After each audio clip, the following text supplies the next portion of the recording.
With the world's oil supply, let's bring in Axiom Strategies' Aaron McGuire and former White House National Security Council Chief of Staff Alex Gray. Thank you both for coming on. Alex, to you first. I mean, I guess we all knew that energy prices would kind of play a role in this war.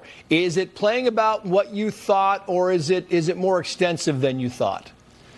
Yeah, Trace, I think it's about what I would have expected. And frankly, to some extent, I think it actually is less of a factor at this point than I would have guessed, mainly because I think the overall effect of what Iran has done is to show its hand very quickly, to alienate the entire Arab Middle East against them, and to put President Trump in a position to really have a clear change in the trajectory of the Middle East in a way that I think is going to quickly overshadow anything Iran can do in the short term on oil prices. Yeah, and meantime, you have Florida Congressman Carlos Jimenez, and he's saying, listen, if it takes longer, so be it. Watch.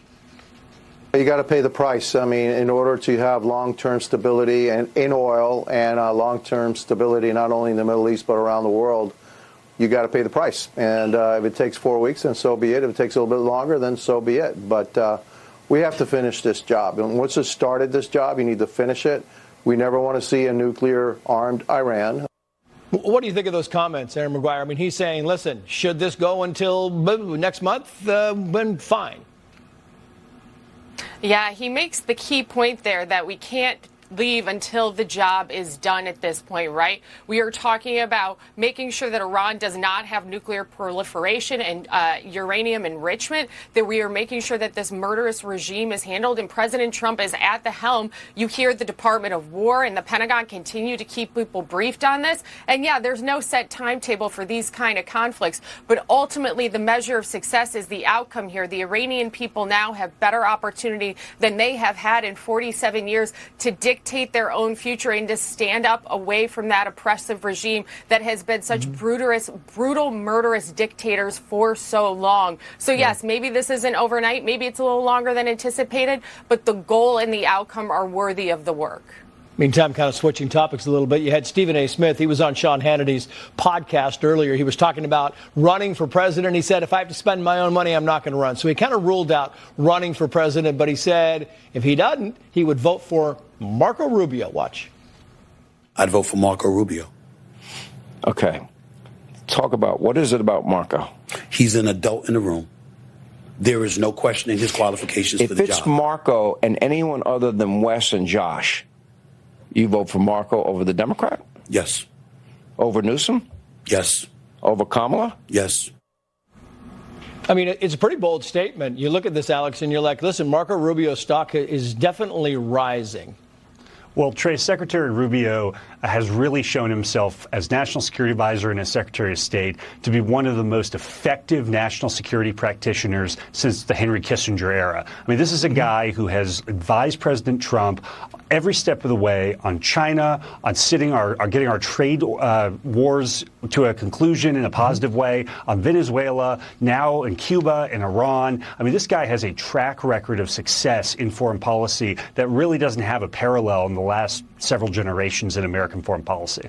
Yeah, I mean, you look at the whole conversation, very interesting. J.D. Vance, Marco Rubio. J.D. Vance has done amazing work. Marco Rubio has done amazing work. It's one of those things like it's hard. It's a hard thing.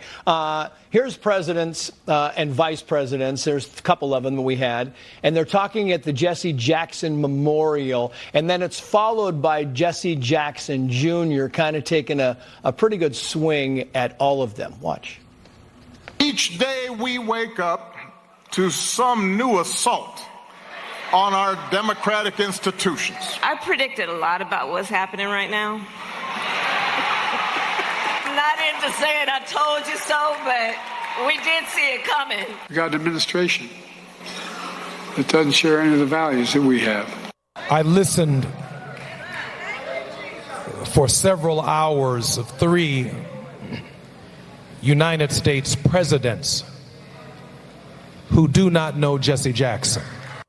I mean, he's right, Aaron McGuire. You know, you look at the speeches and you look at what happened and you think, you know what, read the room. Read the room. This wasn't about Donald Trump. You can go up there and bash Trump. This was about Jesse Jackson, and it should have been kept and limited to Jesse Jackson.